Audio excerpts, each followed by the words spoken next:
Hello everyone, welcome to Ancient EduTech. So இன்னைக்கு நம்ம என்ன பார்க்க போறோம் அப்படின்னா ஜியாகிரபியில கோஸ்டல் லேண்ட் ஃபார்ம்ஸ் பார்க்க போறோம் ஓகேங்களா.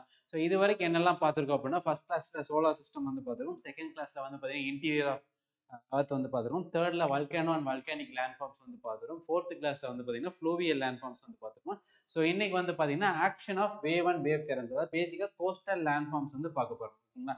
ஸோ எக்ஸோஜெனிக் ஃபோர்ஸஸ்ல இதுக்கு முன்னால நம்ம ஃப்ளூவியல் லேண்ட் ஃபார்ம்ஸ் பார்த்துருக்கோம். இதுல பார்த்தீங்க அப்படின்னா நம்ம கோஸ்டல் லேண்ட் ஃபார்ம்ஸ் பார்ப்போம் ஓகேங்களா. ஸோ கோஸ்டல் லேண்ட் ஃபார்ம்ஸ் எப்படி கிரியேட் ஆகுது அப்படின்னா உங்க வேவ்ஸ் கிரியேட் ஆகுது. ஸோ வேவ்ஸ் பாத்தீங்க அப்படின்னா அந்த வேவ்ஸ் எப்படி கிரியேட் ஆகுது அப்படின்னா ஏர் வாட்டரோட சர்ஃபேஸ்ல ஃப்ளோ ஆகும்போது, சரிங்களா, ஏர் வாட்டரோட சர்ஃபேஸ்ல ஃப்ளோ ஆகும்போது ஏரும் வாட்டரும் ஒரு ஃப்ரிக்ஷன் காஸ் பண்ணும் ஓகேங்களா. அப்ப ஏரோட எனர்ஜி பாத்தீங்கன்னா வாட்டருக்கு டிரான்ஸ்ஃபர் ஆகும். அதைத்தான் நம்ம வேவ்ஸ் அப்படின்னு சொல்றோம் ஓகேங்களா. ஸோ டைட்ஸ்ங்கிறது டோட்டலா டிஃப்ரெண்ட் கான்செப்ட். அது கிராவிட்டி ஆஃப் சன் அண்ட் மூன்னால ஏற்படுது.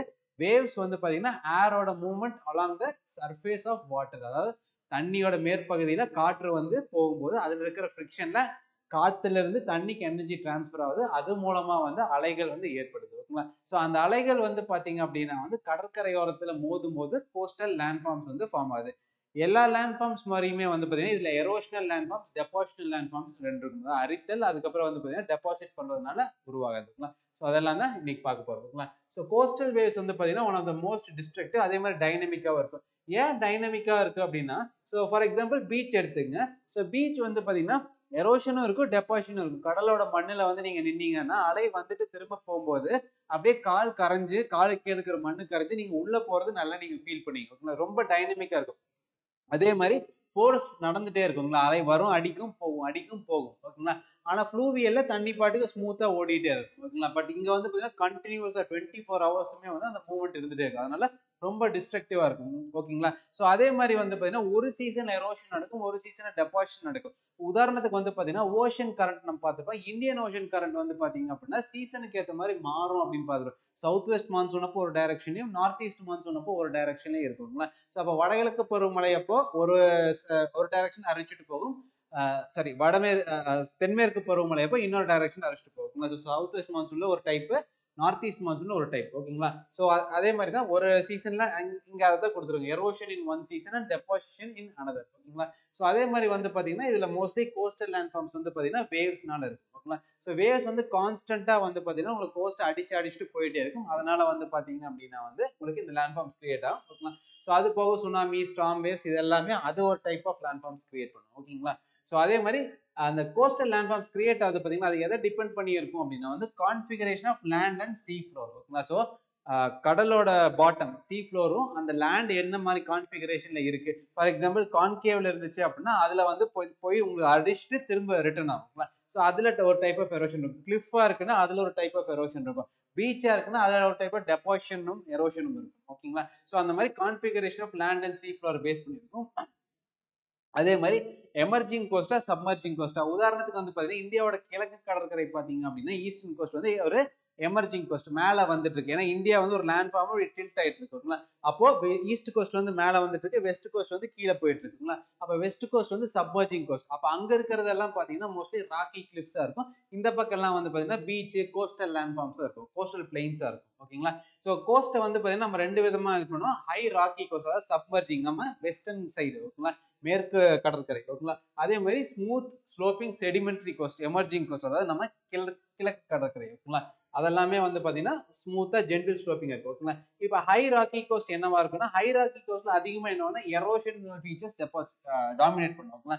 ஏன் எரோஷன் ஃபீச்சர்ஸ் டாமினேட் பண்ணுதுன்னா, ஏன்னா அது சப்மர்ஜ் ஆயிட்டே இருக்கு. அப்போ சப்மர்ஜ் ஆகும்போது என்ன ஆகும் அப்படின்னா தூரத்தில் இருக்கிற மலையெல்லாம் கடலுக்கு பக்கத்துல வந்துட்டே இருக்கு. அப்போ கிளிஃப் தான் இருக்கும் ஓகேங்களா. ஸோ கிளிஃப் இருக்கு அப்படின்னா அலை அடிச்சு எரோட் பண்ணிட்டே போகும் ஓகேங்களா. ஸோ ஹை ராக்கி கோஸ்ட்ல பாத்தீங்கன்னா அதிகமா எரோஷன், ஏன்னா அலை டைரக்டா மோதும் ஓகேங்களா. அப்போ எரோஷன் உங்களுக்கு அதிகமா இருக்கும் ஓகேங்களா. ஓகே, அது அதே மாதிரி பாத்தீங்க அப்படின்னா வேவ்ஸ் தொடர்ந்து அடிச்சுட்டே போறதுனால கீழே ஒரு வேவ் கட் பிளாட்ஃபார்ம் உருவாகும் ஓகேங்களா. ஸோ கிளிப்ஸ் ரிசீட் ஆகிட்டே போகும். ரிசீட்னா பின்வாங்கிறது ஓகேங்களா. ஏன்னா அலை உங்களுக்கு அடிச்சுட்டே போறதுனால கிளிப் பின்வாங்கிட்டே போகும். இப்போ இந்த கிளிஃப் வந்து பின்வாங்கிட்டு போகும், இங்க எரோஷன் வந்து டெபாசிட் ஆகும். ஓகேங்களா? இந்த இடத்துல இங்க எரோட் ஆனது எல்லாமே இங்க டெபாசிட் ஆகும். ஓகேங்களா? அந்த டெபாசிஷன் வந்து பாத்தீங்கன்னா ஒரு வேவ் கட் பிளாட்ஃபார்ம் உருவாகுங்களா. ஸோ பிளாட்ஃபார்ம்னா பிளாட்டான இடம், வேவ் கட்னா அலைகள்னால கட் பண்ண ஒரு வேவ் கட் பிளாட்ஃபார்ம் கிரியேட் ஆகுங்களா. ஸோ அதுக்கப்புறம் வந்து பாத்தீங்கன்னா ஒரு கிராஜுவல் பீரியட் ஆஃப் டைம்ல இந்த வேவ் கட் பிளாட்ஃபார்மே அலை வந்து எடுத்துட்டே போகும். ஓகேங்களா? அப்ப அங்கேயும் எரோஷன் நடக்கும். ஓகேங்களா? ஸோ கிளிஃப் வந்து அடிச்சு எரோட் பண்ணுது, அந்த கிளிஃப் வந்து டெபாசிட் ஆகுது, அதுல ஒரு வேவ் கட் பிளாட்ஃபார்ம் நடக்குது, உருவாகுது. அந்த வேவ் கட் பிளாட்ஃபார்மையும் பாத்தீங்கன்னா ஃபர்தரா எரோட் பண்ணி ஒரு வேவ் பில்ட் டெரஸ் வந்து ஃபார்ம் ஆகும். அதுக்கப்புறம் வந்து பாத்தீங்கன்னா இங்க இருந்து எரோட் பண்ணா இன்னொரு இடத்துல போய் டெபாசிட் பண்ணும். ஓகேங்களா?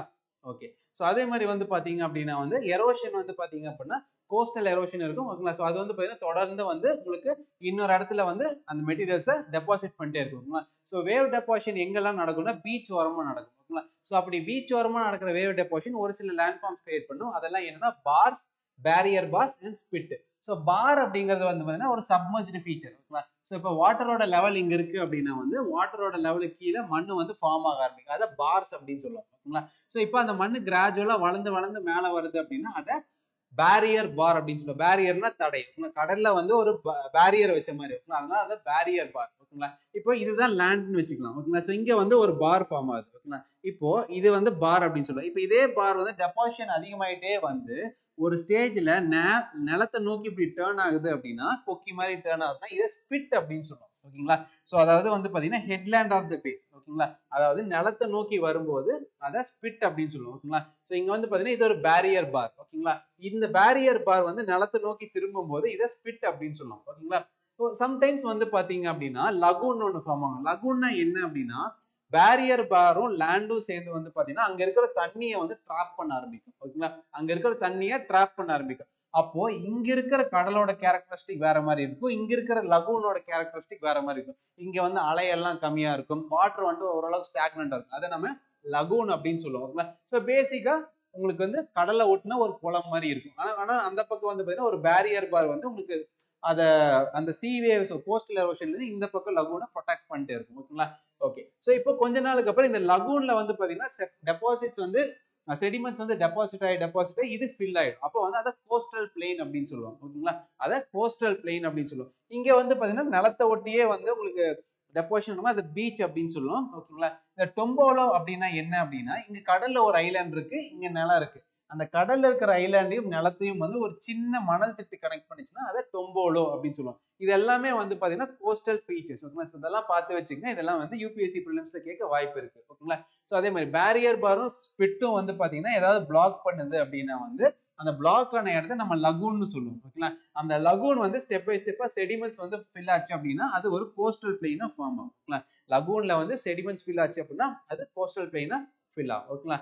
இப்போ லோ செடிமெண்ட்ரி கோஸ்ட். இதுக்கு முன்னாடி ஹை ராக்கி கோஸ்ட் பார்த்தோம், இப்போ லோ செடிமெண்ட்ரி கோஸ்ட் பார்க்குறோம். ஸோ லோ செடிமெண்ட்ரி கோஸ்ட் எங்க ஃபார்ம் ஆகும்னு பார்த்துருக்கோம், எமர்ஜிங் பிளெயின்ல ஃபார்ம் ஆகும். இந்தியாவில் வந்து பார்த்தீங்கன்னா low sedimentary coast eastern coast, அதாவது கிழக்கு கடற்கரையில் லோ செடிமெண்ட்ரி கோஸ்ட் இருக்குங்களா. இங்க எது உங்களுக்கு டாமினேட் பண்ணும் அப்படின்னா டெபாசிஷனல் ஃபீச்சர்ஸ் டாமினேட் பண்ணும். ஹை ராக்கி கோஸ்ட்ல எரோஷன் இருந்த மாதிரி லோ செடிமெண்ட்ரி கோஸ்ட்ல வந்து பாத்தீங்கன்னா டெபாசிஷன் வந்து டாமினேட் பண்ணும். ஓகேங்களா? சோ இந்த இடத்துல வந்து மார்ஷ் அண்ட் ஸ்வாம்ஸ் அதிகமா இருக்கும். சோ மார்ஷ் அண்ட் ஸ்வாம்ஸ்னா சதுப்பு நில காடுகள். ஒரு சிம்பிள் எக்ஸாம்பிள் வந்து மேன்க்ரூவ்ஸ். ஓகேங்களா? மேன்க்ரூவ்ஸ் வந்து பாத்தீங்க அப்படின்னா வந்து அது ஒரு மார்ஷி வெஜிடேஷன். ஓகேங்களா? சோ அதே மாதிரி வந்து பள்ளிக்கரணை வந்து பாத்தீங்கன்னா ஒரு மார்ஷ் சென்னையில இருக்கும். ஓகேங்களா? அந்த மாதிரி ஸோ பேசிக்கா வந்து பாத்தீங்கன்னா இந்த மார்ஷ் அண்ட் ஸ்வாம்ஸ் வந்து வெட்லேண்ட் அப்படிங்கிற ஒரு இதுல வரும். ஸோ வெட்லேண்டை பத்தி ஃபர்தரா வந்து நம்ம பயோடைவர்சிட்டி பார்க்கும்போது பார்ப்போம். ஸோ பேசிக்கா ஒரு சிம்பிள் அண்டர்ஸ்டாண்டிங்னா 6 மீட்டருக்கு மேல டெப்த் இல்லாத தண்ணி வந்து அதிகமா நிறைஞ்சிருக்கிற இடத்த வந்து நம்ம வெட்லேண்ட்ஸ் அப்படின்னு சொல்லுவோம். அதுல ஒரு கேட்டகரி தான் மார்ஷஸ் அண்ட் ஸ்வாம்ஸ். ஓகேங்களா? ஸோ இங்க வந்து பாத்தீங்க அப்படின்னா வந்து கிராஜுவலா செடிமெண்டேஷன் இருந்துட்டே இருக்கும். So barrier parse, spits, lagoons எல்லாமே இங்கேயும் சேர்ந்தது தான். ஓகேங்களா? ஸோ லகூன்ஸ் வந்து பாத்தீங்கன்னா அதுல டெபாசிட் ஆக கடைசியா கோஸ்டல் பிளெயின் ஆகும் சொல்லியிருப்போம். ஆனா கோஸ்டல் பிளெயின் ஆகிறதுக்கு முந்தின ஸ்டேஜ் வந்து பாத்தீங்கன்னா உங்களுக்கு ஸ்வாம்ஸ் வந்து ஃபார்ம் ஆகும். ஓகேங்களா? ஸ்வாம்ஸ் அப்படின்னா சொத தண்ணி வந்து ஊறி அந்த நிலமும் இருக்கும். ஆனா காலை வச்சீங்கன்னா அதுல சைடு லைட்டா தண்ணி எல்லாம் வரும்ல. ஸோ மோஸ்ட்லி வந்து பாத்தீங்கன்னா சேச்சுரேட்டட் சாயில் அப்படின்னு சொல்லுவாங்க. ஓகேங்களா? ஸோ ஸ்வாம்ப்ல அது ஒரு டிஃப்ரெண்ட் டைப் ஆஃப் வெஜிடேஷன் இருக்கும். அந்த மரத்தோட ரூட்ஸ் எல்லாமே வந்து பாத்தீங்கன்னா தண்ணி ரூட் ரெஸ்பிரேஷன் அப்படிங்கிறது அதுல கிடையாது. ஏன்னா ரூட் ரெஸ்பிரேஷன் இருக்குன்னா சாயில் போர்ஸ்ல காத்து இருக்கணும். ஆனா தண்ணி ஃபில் ஆயிருக்கிறதுனால அது ரூட்னால ரெஸ்பிரேஷன் பண்ண முடியாது. அதுக்கேற்ற மாதிரி அடாப்ட் ஆன சிஸ்டம் அதுல இருக்கு. ஓகேங்களா?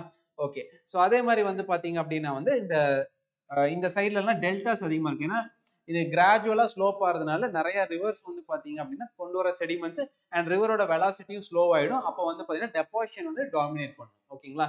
ஓகே. ஸோ அடுத்து எரோஷனல் லேண்ட்ஃபார்ம்ஸ் என்னெல்லாம் இருக்குன்னா, இப்போ வேவ் கிளிஃப் இருந்துச்சு அப்படின்னா வேவ் கட் கிளிஃப் இருக்கும். ஓகேங்களா? ஸோ அண்ட் டெரஸ் இருக்கும். அது என்ன வேவ் கட் கிளிஃப்னா, கிளிஃப் வந்து தொடர்ந்து வேவ் ஆக்ஷனால கீழே உடஞ்சிருக்கு, அது வேவ் கட் கிளிஃப்னு சொல்லுவோம். இப்போ அதுவே வந்து பாத்தீங்கன்னா, இப்போ இங்க கிளிஃப் இருக்கு, இப்படி இப்படி இப்படி இருக்கு, இங்க வந்து வேவ்ஸ் வந்து வந்துட்டே போகுதுன்னா இது வேவ் கட் டெரஸ் அப்படின்னு சொல்லுவாங்க. Wave built platform, wave cut டெரஸ்னு சொல்றோம்ல. ஸோ இது வந்து கிளிஃப். ஓகேங்களா? ஸோ இங்க வந்து சி வேவ்ஸ் வந்து ஸ்டெப் பை ஸ்டெப்பா வரதுனால இந்த டெரஸா பிளாட்ஃபார்ம் மாதிரி இருக்கு. இது வேவ் கட் பிளாட்ஃபார்ம்னு சொல்லுவாங்க. ஓகேங்களா? ஸோ மோஸ்ட்லி வந்து பாத்தீங்கன்னா ஈஸ்டர்ன் கோஸ்ட்ல இந்த Cliff and wave cut platforms வந்து காமனா இருக்கும். ஓகேங்களா? ஓகே. ஸோ அதே மாதிரி வந்து பாத்தீங்க அப்படின்னா வந்து இந்த வேவ் கட் கிளிஃப்க்கு back side or wave cut டெரஸ்க்கு பேக் சைடு வந்து பாத்தீங்கன்னா கிளிஃப் வந்து இருக்கும். ஓகேங்களா? ஸோ இதுலயே வந்து பாத்தீங்கன்னா ஓகே. ஸோ இதுதான். ஓகேங்களா? இங்க வந்து பாத்தீங்கன்னா இங்க ஒரு கிளிஃப் இருக்கு. இது வந்து ஸ்டெப் பை ஸ்டெப்பா இருக்கு பாத்தீங்கன்னா. இது ஒவ்வொன்றும் வந்து பாத்தீங்கன்னா ஒவ்வொரு சி லெவலுக்கு வந்து அதுக்கு ஏத்த மாதிரி வேவ் கட்டா இருக்கும். ஓகேங்களா? சம்டைம்ஸ் அந்த வேவ் கட் கிளிஃபோட பாட்டம்ல வந்து பாத்தீங்கன்னா உங்களுக்கு பீச் இருக்கும். ஓகேங்களா? அது வந்து ஹை டைட் லோ டைடுக்கு ஏத்த மாதிரி வந்துட்டு போகும். ஓகேங்களா? இப்போ இது தொடர்ந்து இந்த மாதிரி வந்து வேவ்ஸ் தொடர்ந்து மோதிட்டு இருக்கறனால சீல அந்த கிளிப்ஸ்ல வந்து 3 டைப் ஆஃப் ஸ்ட்ரக்சர்ஸ் ஃபார்ம் ஆகும். ஒன்னு வந்து கேவ்ஸ், ஆர்ச்சஸ், அதுக்கப்புறம் ஸ்டாக்ஸ். ஓகேங்களா? ஸோ கேவ்னா நமக்கு தெரியும் குகை. ஆர்ச்னா வந்து குகைக்கு 2 என்ட்ரன்ஸ் இருக்கு அப்படின்னா வந்து ஒரு பேசிக்கா ஒரு கவரிங்க்கு 2 பக்கம் என்ட்ரன்ஸ் இருக்கு அப்படின்னா அதை நம்ம ஆர்ச் அப்படின்னு சொல்லுவோம். ஓகேங்களா? இப்போ அந்த ஆர்ச்சோட டாப் கொலாப்ஸ் ஆயிடுச்சுன்னா அது ஸ்டாக் அப்படின்னு சொல்லுவோம். இது மூணுமே அடுத்தடுத்த ஸ்டேஜ். ஓகேங்களா? ஸோ பேசிக்கா இங்க வந்து பாருங்க, இங்க வந்து கடல் அலை வந்து இந்த கிளிஃபை தொடர்ந்து மோதிட்டே இருக்கும்போது இங்க ஒரு கேவ் வந்து ஃபார்ம் ஆகும். ஓகேங்களா? இப்போ இந்த மாதிரி இருக்குன்னா 2 பக்கம் எரோஷன் நடந்து அந்த கேவ் வந்து என்ன ஆகும் அப்படின்னா ஒரு ஆர்ச்சா ஃபார்ம் ஆயிடும். ஓகேங்களா? இப்போ இந்த ஆர்ச் வந்து தொடர்ந்து பெருசாயிட்டே இருக்கும். அப்ப இந்த போர்ஷன் வந்து கொலாப்ஸ் ஆயிடும். கொலாப்ஸ் ஆச்சுன்னா இந்த தூண் மட்டும் கடல்ல தனியா நிற்கும். அதை வந்து நம்ம ஸ்டாக்ஸ் அப்படின்னு சொல்லுவோம். ஓகேங்களா? ஸோ எல்லா ஸ்டாக்குமே ப்ரீவியஸா வந்து இந்த மாதிரி ஆர்ச்சா இருந்திருக்கும். அதுக்கப்புறம் வந்து பாத்தீங்க அப்படின்னா வந்து இந்த ஆர்ச் வந்து கொலாப்ஸ் ஆயிருக்கும். அதுல வந்து ஸ்டாக்ஸ் தனியா இருக்கும். ஸோ பழைய தமிழ் சினிமா நிறைய பாட்டுல பாத்தீங்கன்னா இந்த ஸ்டாக்ஸ்க்கு நடுவில் நின்று ஹீரோ ஹீரோயின் டான்ஸ் ஆடிட்டு இருப்பாங்க. ஓகேங்களா? ஸோ அதெல்லாமே ஸ்டாக்ஸ் தான். ஓகேங்களா? ஸோ கேவுக்கு அப்புறம் ஆர்ச், அதுக்கப்புறம் சி ஸ்டாக். ஓகேங்களா? ஸோ ஸ்டாக்ங்கிறது என்னன்னா ராக் ஸ்டாண்டிங் ஐசோலேட்டட். ஓகேங்களா? அதை சி ஸ்டாக்ஸ் அப்படின்னு சொல்லுவாங்க. ஓகேங்களா? ஸோ இந்த சி ஸ்டாக்கு, கிளிஃப், அதே மாதிரி கோஸ்டல் ஹில்ஸ், இது எல்லாமே வந்து பாத்தீங்கன்னா காலப்போக்கில் வேவ்னால எரோட் ஆகும். ஸோ எல்லா ஸ்ட்ரக்சருமே கோஸ்டல் ஏரியாவில் இருக்கிற எல்லா ஸ்ட்ரக்சருமே ஒரு ஸ்டேஜ்ல வந்து எரோட் ஆயிரும். எரோட் ஆனது என்ன ஆகும்னா சாண்டா மாதிரி இன்னொரு இடத்துல பீச்சா டெபாசிட் ஆகும். ஓகேங்களா? ஸோ அந்த பீச்ல வந்து பாத்தீங்கன்னா மணல் இருந்துச்சுன்னா நம்ம நார்மல் பீச் சொல்லுவோம். கூழாங்கற்கள் அதிகமா இருந்துச்சுன்னா சிங்கிள் பீச் அப்படின்னு சொல்லுவோம். ஓகேங்களா? ஸோ மணல் இருந்துச்சுன்னா அது சாண்ட் பீச், கூழாங்கற்கள் அதிகமா இருந்துச்சுன்னா சிங்கிள் பீச். ஓகேங்களா? ஸோ டெபாசிஷனல் லேண்ட்ஃபார்ம்ஸ் பீச் வந்து பாத்தீங்கன்னா ஒரு டெபாசிஷனல் லேண்ட்ஃபார்ம்ஸ். ஆனா பீச்ல வந்து பாத்தீங்கன்னா எரோஷனும் நடக்கும், டெபாசிஷனும் நடக்கும். ஸோ ஆனா பீச்சஸ் வந்து பாத்தீங்கன்னா ஒரு டெம்பரரி ஃபீச்சர், அதே மாதிரி ரொம்ப டைனமிக் ஃபீச்சரும் நம்ம சொல்லலாம். ஓகேங்களா? சோ இந்த வேவ் எரோஷன் கேரி பண்ற செடிமெண்ட்ஸ் எல்லாம் வந்து பாத்தீங்க அப்படின்னா வந்து பீச்ல தான் டெபாசிட் ஆகும். பீச் வந்து டெம்பரரி ஃபீச்சர். ஓகேங்களா? சோ இன்னைக்கு பீச்சா தெரியறது வந்து பாத்தீங்க அப்படின்னா வந்து நாளைக்கோ நாளானிக்கோ வந்து உங்களுக்கு tidal action or wave action மாறும்போது அந்த பீச் வந்து அரிச்சிட்டு போயிடும். ஓகேங்களா? இல்ல இன்னைக்கு பீச்சா தெரியாத ஒரு இடம் நாளைக்கு வந்து ஒரு டெபாசிஷன் வேவ் ஆக்ஷன் மாறும்போது வேவோட டைரக்ஷன் இல்ல லேண்டோட கான்ஃபிகரேஷன் அதெல்லாம் மாறும்போது நமக்கு வந்து பாத்தீங்கன்னா அங்க பீச் டெபாசிஷன் நடக்கும். இப்ப ரீசெண்டா நம்ம நியூஸ்ல நிறைய பாத்துறோம், கோஸ்டல் ஆக்டிவிட்டி ஒரு ஹார்பர் கட்டுறாங்கன்னா பக்கத்துல இருக்கிற பீச் அஃபெக்ட் ஆகுது. ஒரு லேண்ட் ஃபார்ம் அந்த இடத்து கோஸ்டல் ரெகுலேஷன் ஜோன் மீறி ஏதாவது டெவலப் பண்றாங்கன்னா அங்க இருக்கிற பீச் டேமேஜ் ஆகுது அப்படின்லாம் பாத்துறோம். அது எப்படின்னா அந்த சைட்ல இருக்கிற அந்த வேவ்ஸ் வந்து பாத்தீங்கன்னா சாண்ட் டெபாசிட் பண்றது அந்த கான்ஃபிகரேஷன் மாறிடும். ஓகேங்களா? அப்போ வந்து ஒன்னு டெபாசிட் பண்ணாம போயிடும், இல்ல அதிகமா டெபாசிட் பண்ணும், இல்ல டெபாசிட் பண்ணா அரிச்சிட்டு போக ஆரம்பிக்கும். இதனாலதான் வந்து பாத்தீங்கன்னா பீச்சஸ் டேமேஜ் ஆகுது. ஓகேங்களா? சோ பீச்சஸ் எல்லாமே டெம்பரரி ஃபீச்சர்ஸ். லைட்டா ஏதாவது வேவ் ஆக்ஷன் மாறினாலும் உங்களுக்கு வந்து பீச்சோட கான்ஃபிகரேஷன் மாறிடும். ஓகேங்களா? அதே மாதிரி வந்து மோஸ்ட் ஆஃப் த பீச் நம்ம சாண்ட் பார்த்துருவோம். பட் சில பீச்சஸ் வந்து பாத்தீங்கன்னா இந்த மாதிரி எல்லாம் பாத்தீங்கன்னா ஃபுல்லா கற்களா இருக்கும், மாதிரி ஃபுல்லா கல்லா இருக்கும். இதை வந்து சிங்கிள் பீச்சஸ் அப்படின்னு சொல்லுவாங்க. சிங்கிள் பீச்சஸ் அப்படின்னு என்னன்னா பெபிள்ஸ் நிறைய இருக்கும், நிறைய பெபிள்ஸ் இருக்கும். ஓகேங்களா? சோ இதை வந்து நம்ம சிங்கிள் பீச்சஸ் அப்படின்னு சொல்லுவோம். ஓகேங்களா? இப்போ இந்த பீச்சுக்கு பின்னால நம்ம வந்து மெரினா பீச்சே போனோம் அப்படின்னா வந்து பீச்சுக்கு பின்னால் நார்மலா மணல் திட்டு இருக்கும். ஓகேங்களா? அந்த மணல் வந்து டெபாசிட், அது சாண்ட் டியூன்ஸ் அப்படின்னு சொல்லுவோம். ஓகேங்களா? சோ மணல் திட்டுக்களை நம்ம சாண்ட் டியூன்ஸ் அப்படின்னு சொல்லுவோம். கடலுக்குள்ள இருக்கிற மணல் திட்டுக்களை நம்ம பேரியர் பார்ஸ் சொல்லுவோம். ஓகேங்களா? கடலுக்குள்ள மணல் திட்டு இருந்துச்சுன்னா அது பேரியர் பார்ஸ் சொல்லுவோம். வெளியே இருக்கிறத நம்ம சாண்ட் டியூன்ஸ்னு சொல்லுவோம். ஓகேங்களா?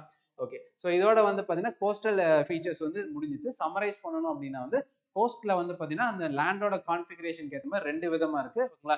சோ ராக்கி கிளிப்ஸ், அதே மாதிரி வந்து பாத்தீங்கன்னா சாண்ட் அதிகமா இருக்குது. ஸோ ராக்கி கிளிப்ஸ் எல்லாம் பாத்தீங்கன்னா அந்த இடத்துல அதிகமா எது இருக்கும் அப்படின்னா எரோஷன் இருக்கும். Gentle sloping sand beaches sand ஏரியாஸ்ல வந்து பாத்தீங்க அப்படின்னா வந்து உங்களுக்கு டெபாசிஷன் அதிகமா இருக்கும் ஓகேங்களா. ஸோ கடல்ல என்னெல்லாம் ஃபார்ம் ஆகும் அப்படின்னா டெபாசிஷன் இல்லை சாண்ட் டியூன்ஸ் ஃபார்ம் ஆகும், சாரி பேரியர் பார்ஸ் ஃபார்ம் ஆகும், அதுக்கப்புறம் வந்து பார்த்தீங்கன்னா ஸ்பிட்ஸ் ஃபார்ம் ஆகும் ஓகேங்களா. ஸோ எரோஷன்னால ராக்கி கிளிப்ஸ் என்ன ஆகும்னா வேவ் கட் டெரசஸ் ஃபார்ம் ஆகும். ஸோ அது போக வேற என்னெல்லாம் ஃபார்ம் ஆகும்னா கேவ்ஸ், அதுக்கப்புறம் வந்து பார்த்தீங்கன்னா ஆர்ச்சஸ், அப்புறம் ஸ்டாக்ஸ் வந்து ஃபார்ம் ஆகும் ஓகேங்களா. ஸோ இதுதான். ஸோ மோஸ்ட்லி இதுல இருந்து தான் கொஸ்டின்ஸ் கேட்பாங்க. ஸோ இந்த டைப் ஆஃப் ஃபீச்சர்ஸ் வந்து ஓகேங்களா. ஸோ இதை நல்லா ரிவைஸ் பண்ணிங்க. ஸோ இது இருக்கலே ஒரு சின்ன டாபிக் தான். நாளைக்கு வந்து பார்த்தீங்கன்னா வேற ஒரு லேண்ட் ஃபார்ம்ஸ் வந்து பார்க்கலாம் ஓகேங்களா. So keep revising. All the best. Thank you.